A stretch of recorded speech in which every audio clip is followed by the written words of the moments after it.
반갑습니다. 네. 분위기가 훨씬 더 좋아진 것 같아서 공간이. 네, 송도 아주 그 세 분 다 너무 목소리도 좋고 울려 퍼지네요. 네. 저는 무엇보다 예배의 중심이 성찬이라고 생각합니다. 그런 의미에서 오늘 또 우리 희락 형제가 말씀을 통해서 예수님의 십자가를 기억하게 해줘서 저에게도 너무 감사하고요. 사실 우리가 일상을 살면서 다 아는, 우리가 겪고 있는 것들이 하나님이 우리에게 뭘 가르쳐 주시려고 하신다 라고 생각은 들지만 실제로 그 가운데 있는 사람은 사실 쉽지 않습니다. 그런 의미에서 희락 형제가 아마 어려움을 겪고 또 작년에도 겪었고 지금도 겪고 있지만 그 안에서 하나님이 주시고자 하는 교훈을 우리에게 잘 나눠줬다고 생각합니다. 오늘 제가 여러분하고 같이 나눌 말씀은 마음이 가난한 자는 복이 있나니 라는 말씀 제목을 가지고 있습니다. 이 공간을 올 때마다 느끼지만 너무 좋습니다. 지금 두 번째 왔는데요. 이 자리도 좀 잡힌 것 같고 이 구도가 참 좋아요. 예, 좀 뭐 이렇게 얘기를 나누기도 너무 좋은 것 같고요. 지금 일상이 새로운 자리에 잘 둥지를 틀어서 안정을 찾아가고 있는 모습이 참 보기가 좋습니다. 하나님이 보시기에도 여러분들이 한 마음으로 교회를 세워가는 것에 큰 격려를 받고 계시리라고 믿습니다. 지난달에는 서경석 형제를 초대해서 한 달 동안 비타민 프로젝트를 잘 마무리했다고 들었습니다. 좋았나요? 그렇군요. 다음 달에도 또 할 계획이라고 들었습니다. 정지원 형제? 네, 좋습니다.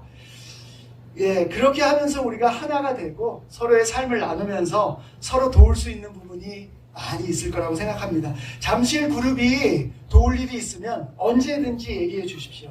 저희도 함께 하도록 하겠습니다. 무엇보다 기쁜 소식은 이번 주 수요일부터 우리가 일산과 잠실과 강서가 매번 주중 예배를 같이 드리기로 했습니다.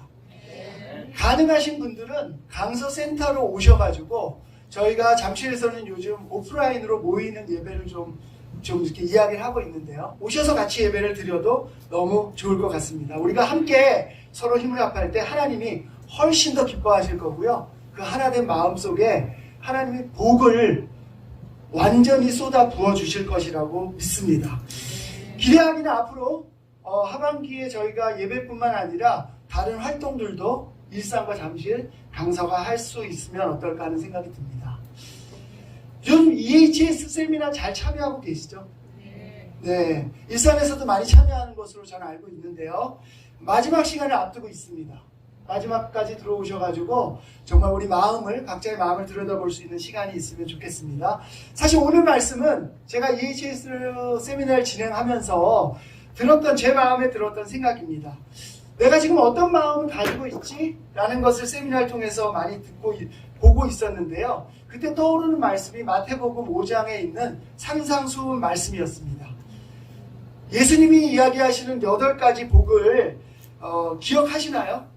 마음이 가난하고 또 슬퍼하는 자, 온유한 자, 의리에 목마르고 줄인 자, 자비한 사람, 마음이 깨끗한 사람, 그리고 평화를 이루려고 하는 자, 의를 위해서 박해를 받으려고 하는 자는 하나님이 복을 주시겠다고 하셨습니다. 여러분들의 지금 마음 상태는 어떤가요? 자, 다 같이 우리 마태복음 5장 3절을 한번 보겠습니다. 네. 제가 읽어보겠습니다. 마태복음 5장 3절입니다. 마음이 가난한 사람은 복이 있다. 하늘나라가 그들의 것이다. 이 유명한 산상수훈, 이 팔복에 대한 설교는 5장 3절로부터 시작합니다. 그리고 5장 10절로 끝납니다. 굉장히 짧지만 아주 임팩트 있는 말씀입니다.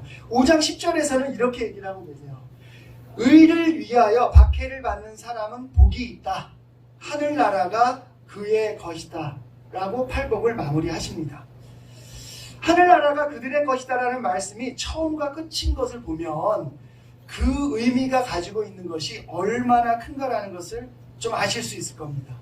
우리가 현실을 살면서 아무리 힘들어도 이 크리스찬에게 있어서 하늘나라에 대한 소망은 우리의 현실적인 삶을 깨워주고 뚫어갈 수 있는 굉장히 중요한 말씀이 됨을 우리는 알고 있습니다.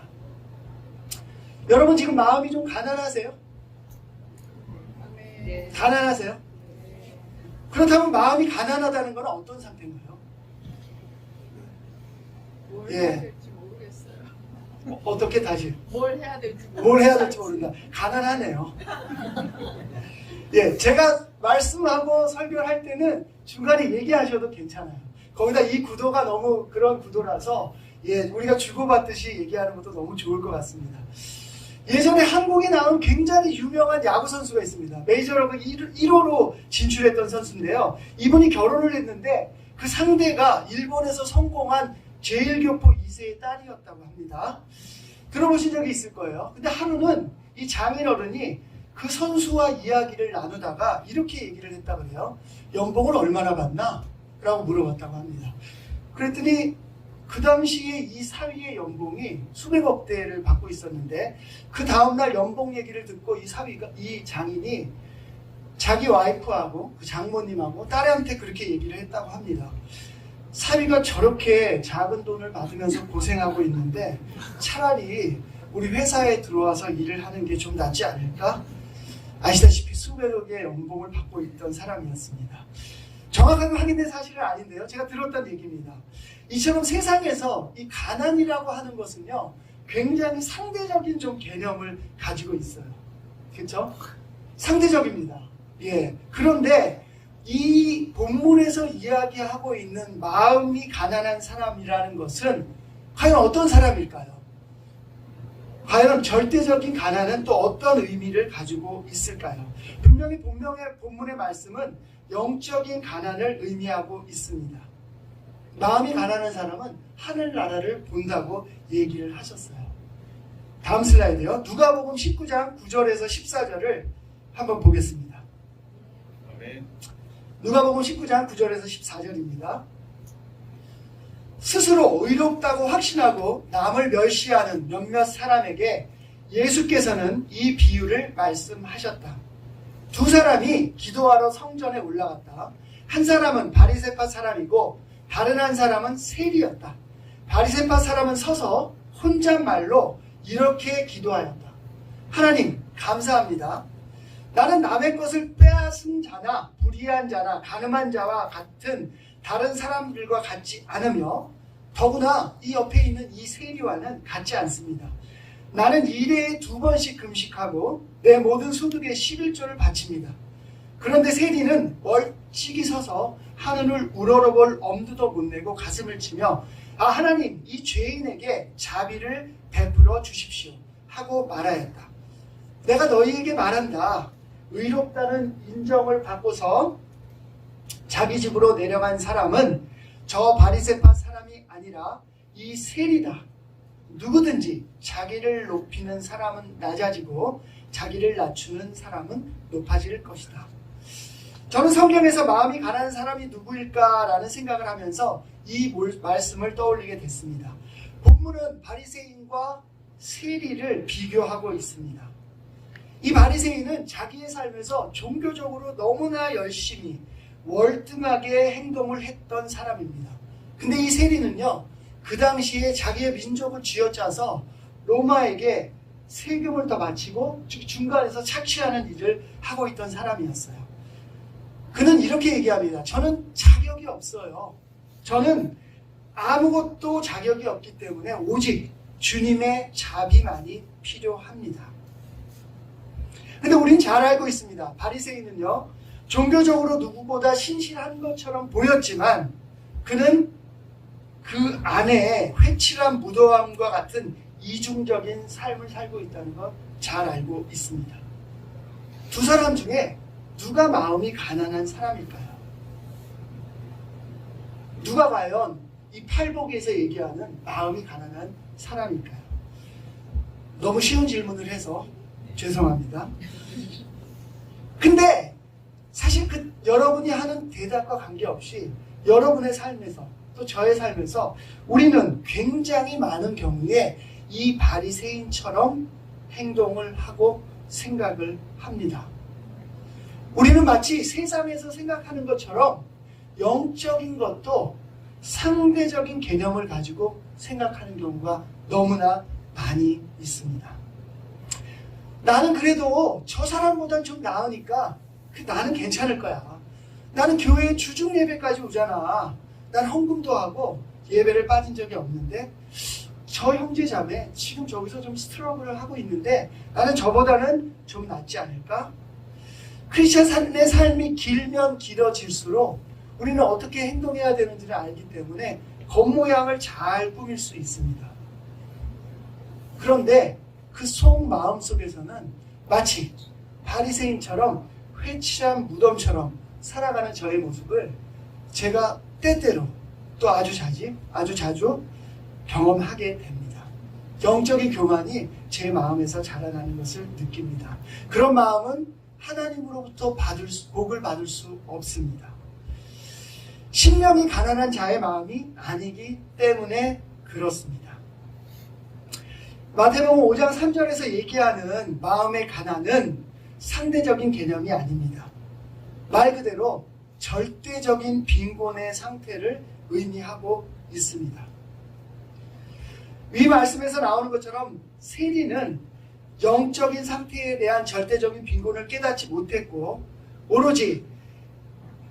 깨달았고 오로지 그 빈곤을 해방시킬 수 있는 분은 하나님 한 분밖에 없다고 고백하고 있습니다. 절대적인 빈곤이라는 건 뭘까요?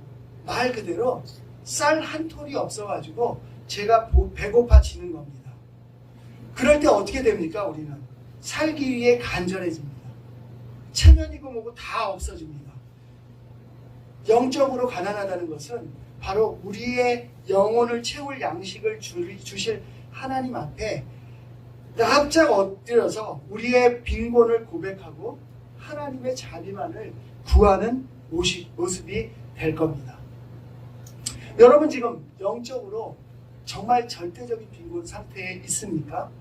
아니면 여전히 상대적인 생각을 가지고 나는 괜찮아 라고 생각하고 계시지 않습니까?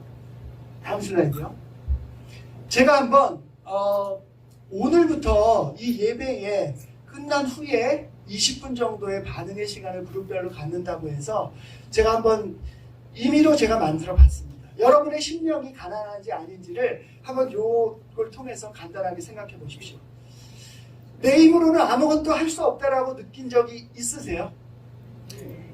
네, 좋습니다. 그렇다면 가난하신 겁니다. 내가 은혜가 아니면 아무것도 할 수 없다라고 생각하신다면 가난한 것입니다. 요즘 여러분이 영적으로 느끼는 배고픔의 단계가 어느 정도세요? 매일같이 말씀을 읽고 기도하면서도 내가 계속 갈증을 느끼고 내가 더 말씀을 읽어야 되겠다, 나를 채워야 되겠다 라고 생각하세요?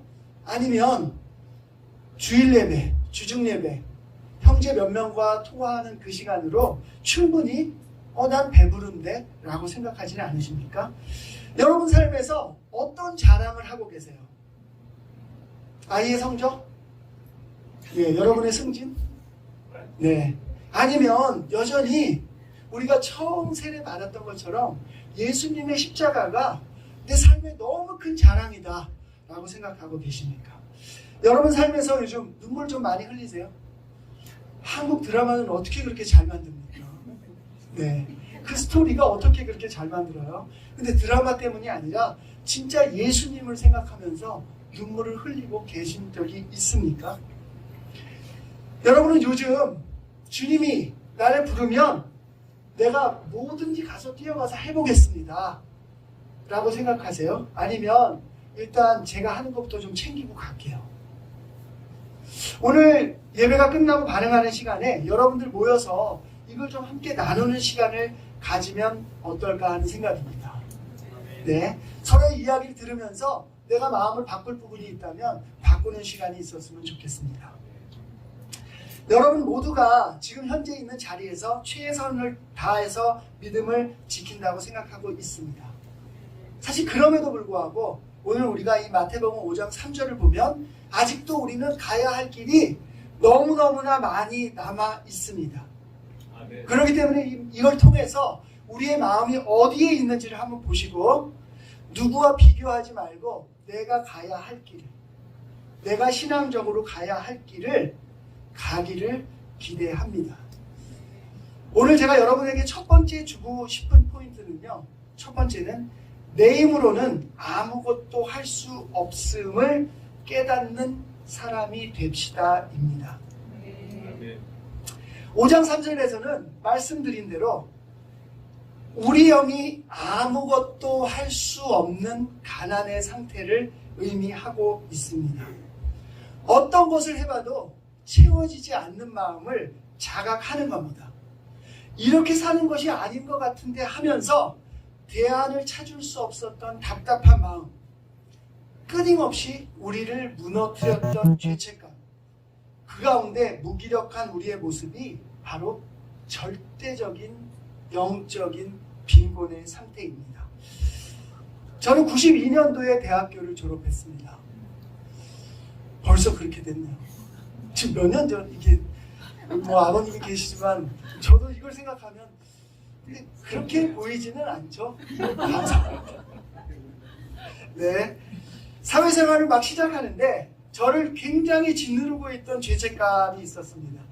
저는 여자친구와의 관계에서 죄책감이 커지고 그게 책임감이 됐고, 그 책임감은 제가 사회 초년생으로 감당할 수 없는 정도의 무게로 다가왔습니다. 그때 하나님이 한 형제를 통해서 저를 십자가 아래 불러주셨습니다. 그분은 제가 어려서부터 같이 다녔던 교회의 선배였어요. 서울 그리스도 교회라는 곳을 다닌다고 해서 방문을 하게 됐는데요. 일요일날 교회를 왔는데 토요일 저녁까지 술을 늦게까지 먹고서 일요일 아침 굉장히 느즈막한 시간에 기진맥진한 상태로 소파에 누워있는데 전화가 왔습니다. 교회에서 체육대회를 한대요. 그래서 한번 놀러 오지 않겠냐고 갑자기 전화가 왔습니다. 물론 그 전부터 계속 교회를 초대하는 전화가 있었는데 거부했었죠. 굉장히 귀찮았는데요. 체육대회라고 하니까 조금 부담이 덜한 것 같더라고요. 그래서 술도 안 깬 상태였던 것 같은데 택시를 타고 목동으로 달려갔던 기억이 있습니다. 가면서 혹시나 제가 이 무기력하고 아무것도 채울 수 없는 이 삶에 돌파구가 되지 않을까라는 약간의 희망을 가지고 갔습니다. 가서 정말 그들이 신나게 노는 모습을 보면서 저도 모르게 성경 공부를 시작하고 제자가 되기로 결심하고 세례를 받았습니다. 돌아보면 하나님은 내가 내 힘으로 아무것도 할 수 없었던 무기력한 그 순간에 저를 그대로 두지 않으시고 주님의 자녀로 불러주셨습니다. 로마서 5장 6절인데요. 한번 같이 읽어보겠습니다. 시작. 우리가 아직 약할 때에 그리스도께서는 제때에 경건하지 않은 사람을 위하여 죽으셨습니다. 본문의 해석은 본문은 약할 때라고 되어 있지만 다른 성경에서는 우리가 무기력할 때, 전혀 힘이 없을 때 예수님은 바로 그 타이밍에 경건하지 않은 우리를 위하여 죽으셨다고 합니다. 바로 그때, 바로 그때. 이 말씀에 비춰 제3도 생각해보면 바로 아무것도 할 수 없을 때, 그 어떤 것도 나의 영적인 고단함을 회복시킬 수 없을 때, 제가 가지고 있는 죄책감을 해결할 수 없을 때 예수님은 저에게 찾아오셨습니다. 아멘. 바로 영적으로 절대적인 빈곤의 순간입니다. 여러분 모두도 이 경험이 있을 거라고 생각합니다. 네. 우리 이 시간 기억합시다. 예수님이 그때 오신 거예요. 지금 여러분이 너무 잘 살고 축복 속에서 가정을 이루고 삶을 살아가고 있을지 모르지만 우리는 그때 찾아오신 예수님을 기억해야 합니다. 아멘. 그래야 우리의 마음의 가난의 상태를 기억해야 우리가 하늘나라를 받을 수 있습니다. 아멘. 로마서 5장 2절 같이 한번 읽어보겠습니다. 예, 같이 한번 읽어보겠습니다. 예, 제가 약간 읽겠습니다. 시작.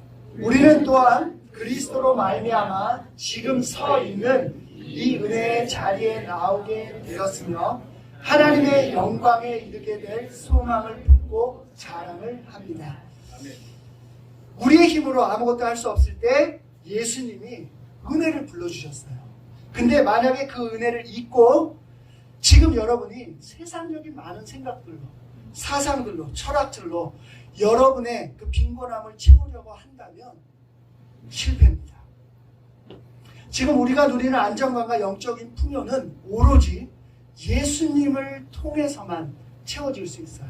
아멘. 왜냐하면 그것은 예수님을 통해 말미암아 된 것이기 때문에 그렇습니다. 맞습니다. 그리고 말씀에서 분명히 얘기하고 있어요. 그런 사람들은 하나님의 영광에 이르게 될 소망을 품고서 자랑을 한다고 합니다. 저의 두 번째 포인트는요, 마음이 가난한 자는 영적인 양식에 간절한 사람이라고 하는 겁니다. 아멘. 첫 번째는 절대적인 빈곤을 알아야 되고요. 두 번째는 내 가난을 채우기 위해 영적인 양식에 간절한 사람이 되어야 합니다. 아멘. 다음 슬라이드요. 네. 한번 같이 읽어보겠습니다. 요한복음 6장 48절인데요. 48절부터 읽어보겠습니다. 51절까지. 시작. 나는 생명의 빵이다. 너희의 조상은 광야에서 만나를 먹었어도 죽었다. 그러나 하늘에서 내려오는 빵은 이러하니 누구든지 그것을 먹으면 죽지 않는다. 나는 하늘에서 내려온 살아있는 빵이다. 이 빵을 먹는 사람은 누구나 영원히 살 것이다. 내가 줄 빵은 나의 살이다. 그것은 세상의 생명을 준다. 아멘. 우리의 영적인 양식은 바로 생명의 빵입니다. 우리에게는 지속적으로 영적인 양식이 필요합니다. 아멘. 본문에서 예수님은 하늘에서 내려온 빵이라고 이야기하십니다. 이 빵을 먹는 사람은 영원히 살 것이라고 해요. 요즘 여러분에게 예수님의 십자가는 진짜 어떤 의미를 가지고 계십니까? 여전히 절대적 빈곤에 느꼈던 그 예수님의 십자가의 간절함이 또 그 깊은 의미가 여러분 속에 살아 있습니까? 요즘 여러분은 예수님의 살을 먹으면서 영적으로 살아있음을 느끼고 계십니까? 여전히 우리 죄를 용서하신 예수님의 십자가를 보면서 눈물 젖은 빵을 드시고 계십니까? 여러분들이 잘 아는 유명한 구절 중에 하나가 이런 것이 있을 겁니다. 눈물 젖은 빵을 먹어보지 않은 사람은 인생을 논하지 말아라. 이 이야기가, 이 구절이 괴테의 시에 나오는 구절이라는 거 알고 계셨어요? 예, 아마 들어보신 적 있으실 겁니다. 근데 이분의 전체 시를 보니까 이렇게 되어 있어요. 눈물 젖은 빵을 먹어본 적이 없는 자, 슬픈 밤을 한 번이라도 침상에서 울며 지내본 적이 없는 자, 그는 당신을 알지 못하오니 하늘의 권능이시오. 당신을 통하여 삶의 길을 우리는 얻었고 불쌍한 죽을 자들 타락해 하시어 고통 속에 버리셨으되 그럼에도 저희는 죄값을 치르게 됩니다. 괴테. 하나님의 말씀은 아닙니다. 눈물 젖은 빵을 먹어본 자, 이게 이렇게 영적인 시라일 줄은 몰랐습니다. 저는 이 시를 보면서 이번 기회에 눈물 젖은 빵의 의미를 다시 한번 생각해 보게 됐습니다. 제가 가장 바닥인 상태에서 먹었던 그 예수님의 말씀, 십자가를 보면서 눈물을 흘리며 먹었던 그 말씀의 의미, 우리 모두에게는 이런 시간이 있지 않았습니까? 아무것도 보이지 않던 암흑의 터널을 나왔던 시간이 우리 모두에게 있습니다. 맞습니다. 그리고 우리는 매주 성찬을 통해서 예수님의 살과 피를 마시며 우리의 영을 깨우고 있습니다. 아멘. 또 우리에게 어떤 기억이 있어요? 말씀을 읽으며 큐티를 하면서 그 말씀이 너무 달았고 너무너무 좋았던 기억이 있습니다. 말씀을 읽고 포인트를 찾아내는 것에 너무나 간절해서 시간 가는 줄 몰랐던 시간이 있어요. 눈물 젖은 빵의 기억이 모두 다 있습니다. 이 영적인 음식을 먹지 않으면 죽을 것 같은 간절한 마음을 가진 때가 있습니다. 여러분 여전히 눈물 젖은 빵과 이 영적인 양식에 간절하십니까? 아멘. 여전히 정말 여러분의 마음은 가난하십니까? 저는 이 말씀을 준비하면서 제 마음에 이 질문을 하지 않을 수 없었습니다. 다윗도 시편을 통해서 너무나 많이 이야기하고 고백합니다. 그의 삶이 주님이 없이는 될 수 없고 그 주님의 말씀과 그 주님의 구원을 찾기 위해 간절했던 말씀을 너무나 많이 이 시편을 통해 보게 됩니다. 우리 오늘 이 시간 우리 마음을 좀 보면서 내 마음이 얼마나 간절한지, 내 마음이 얼마나 더 가난한 데까지 가기 위해 회복되어야 하는지 돌아보는 시간이 되시기를 바랍니다. 아멘. 저의 세 번째 포인트는요, 마음이 가난한 자는 자랑할 것이 없는 사람입니다. 입니다. 너무 당연한 얘기겠죠. 절대적인 빈곤 상태에서는 자랑할 게 없어요. 먹고 살아야 되는 쌀 한 톨이 없는 마당에 우리가 대체 무엇을 자랑할 수 있겠습니까? 고린도전서 1장 28절에서 31절을 제가 읽도록 하겠습니다. 하나님께서는 세상에서 비천한 것들과 멸시받은 것들을 택하셨으니 곧 잘났다고 하는 것들을 없애시려고 아무것도 아닌 것들을 택하셨습니다. 이리하여 아무도 하나님 앞에서는 자랑하지 못하게 하시려는 것입니다. 그러나 여러분은 하나님의 자녀로서 그리스도 예수 안에 있습니다. 그는 우리에게 하나님으로부터 오는 지혜가 되시며 의와 거룩함과 구원이 되셨습니다. 그것은 성경에 기록되어 있는 바 누구든지 자랑하려거든 주님을 자랑하라 한 대로 되게 하시려는 것입니다. 진짜 요즘 여러분의 자랑은 무엇입니까? 아이가 공부를 잘해요. 축하드립니다. 얼마나 감사한 일입니까? 감사합니다. 제자들의 삶 속에 자랑할 것이 많다는 것은 그만큼 하나님이 축복을 주고 계신 것 아닙니까? 감사한 일이에요.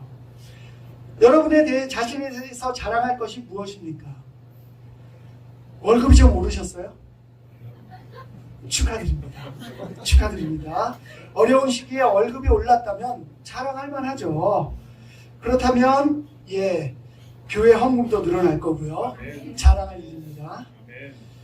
그렇다면 요즘 여러분 삶에 주님을 좀 자랑하고 계십니까? 31절에서 바울은 이렇게 얘기하고 있습니다. 누구든지 자랑하려거든 주님을 자랑하라고 하고 있습니다. 아멘. 우리는 모두 우리의 바닥을 잘 알고 있어요. 우리의 바닥을 생각할 때 우리는 자랑할 것이 없는 사람이라는 것을 너무나 잘 알고 있습니다. 하나님이 은혜 가운데 축복으로 우리를 불러주셨습니다. 우리의 자랑은 마땅히 주님이 되어야 합니다. 우리 모두에게 우리 주님이 자랑이던 시절이 있었습니다. 우리에게 보여주신, 우리의 삶을 바꿔주신 주님의 복음이 말씀이 너무 신기해서 입을 열 수밖에 없었던 때가 있었습니다. 지난주에요, 우리 교회에 다니다가 지금 교회에 오지 않는 한 10년 정도 만에 형제자매들을 만났습니다. 아주 우연한 기회에 만났는데요. 저희 그룹에 있었고 10년 전이면 진짜 열심히, 그때도 그렇게 열심은 아니지만 20년 전은 더 열심히, 10년 전도 조금 열심히 주변에 우리 주님을 자랑하던 때이기는 해요. 그분들이 이야기를 오랜만에 만나서 하는데 교회 분위기도 물어보고, 참 교회를 다니다 요즘 안 나오는 분들이 저보다 소식은 또 어떤 건 더 많이 아시더라고요. 다양하게 지역으로 교제를 하시니까 그분들이 그런 기억을 떠올립니다. 그 중에 한 형제는 저하고 정말 30년 전에도 광화문 길거리를 돌아다니면서 전도를 같이 했던 형제였어요. 매일 끝나면 만나서 전도하던 형제였는데, 형 요즘은 그런 분위기 아니죠? 네. 한편으론 아니야 라고 하면서 한편으로는 좀 씁쓸한 마음이 있어요. 예, 내 자랑이 주님이 아닌 삶이 되고 있구나.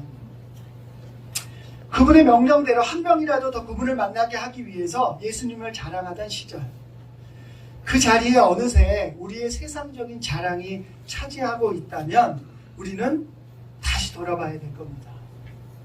주님이 우리를 이 자리에 데려오셨고 우리의 자랑은 당연히 주님이 되셔야 합니다. 아멘. 다음 슬라이드요. 빌립보서 3장 7절에서 9절에 이렇게 얘기하고 있습니다. 같이 한번 읽어보겠습니다. 3장 7절입니다. 시작. 나는 내게 이루었던 것은 무엇이든지 그리스도 때문에 해로운 것으로 여기게 되었습니다. 그뿐만 아니라 내 주 예수 그리스도를 아는 지식이 가장 고귀함으로 나는 그 밖에 모든 것을 해로 여깁니다. 나는 그리스도 때문에 모든 것을 잃었고 그 모든 것을 오물로 여깁니다. 나는 그리스도를 얻고 그리스도 안에 있는 사람으로 인정받으려고 합니다. 바울은 고백합니다. 그가 얻었던 모든 세상적인 것을 오물로 여긴다고 합니다. 그것은 모두 해로운 것이라고 이야기하고 있습니다. 우리는 모두 예수 그리스도 안에서 그리스도 안에 있는 제자로 인정받은 사람입니다. 우리의 자랑은 우리에게 새로운 생명을 주신 예수님이 되어야 합니다. 아멘. 마음이 가난한 사람은요, 예수님밖에는 자랑할 것이 없는 사람입니다. 아멘. 오늘 말씀을 막 준비하고서 다시 한번 이 원고를 읽어보는데 사실 제 마음이 너무 안타까운 생각이 들었습니다. 제 말씀을 들으면서 느끼셨겠지만 저도 모르게 오늘 말씀에 나온 얘기들이 전부 다 과거형이에요. 처음 크리스찬이 되었을 때 내 힘으로 아무것도 할 수 없다는 것을 뼈저리게 느끼고 있었는데, 처음 크리스찬이 되었을 때 영적인 양식에 대한 간절한 마음도 그렇고요, 처음 크리스찬이 되었을 때 예수님만 자랑했던 제 나눔도 그렇습니다. 어느덧 이 모든 것들이 과거형이 된 제 모습을 보면서 사실 굉장히 서글픈 생각이 좀 들었습니다. 하지만 다시 한번 힘 빠진 무릎에 힘을 주고 가난한 마음으로 주님 앞에 나가기를 제가 이 말씀을 원고를 다시 읽으면서 좀 결정했습니다. 아멘. 여러분들도 이 시간 좀 마음의 결정하시길 바랍니다. 마음이 가난한 사람이 복이 있다고 했어요. 하늘나라가 그의 것이라고 했습니다. 우리의 마음이 지금 어디에 가 있는지 보시고 내 마음이 가난해지기를 다시 한번 기도하고 돌아갑시다. 우리 마음의 결정을 하면서 하늘나라를 받을 준비를 합시다. 이 땅의 삶은요, 다 느끼고 계시잖아요. 하늘나라를 준비하는 삶입니다. 물론 하나님은 이 땅에서 우리에게 축복을 주고 계세요. 너무 감사합니다. 저에게도 지금까지 주신 축복, 지금 누리고 있는 행복과 형제 자매들과의 관계, 그리고 거기서 오는 기쁨을 생각하면 너무 감사하지만 결국에는 우리는 이 땅을 떠나서 하늘나라로 가게 될 겁니다. 아멘. 그 준비 과정에서 마음이 가난해져야 합니다. 오늘 저는 마음이 가난한 자는 복이 있나니라는 말씀으로 여러분과 함께 나눴습니다. 우리 모두 가난한 마음으로 돌아가기를 정말 기대하고 기도하겠습니다. 앞으로 여러분들과 함께 주중 예배도 드릴 수 있어서 너무 감사하고, 처음 이야기한 대로 우리 함께 하나 되는 마음으로 교회를 함께 만들어가면 좋겠습니다. 잘 들어주셔서 감사합니다. 네.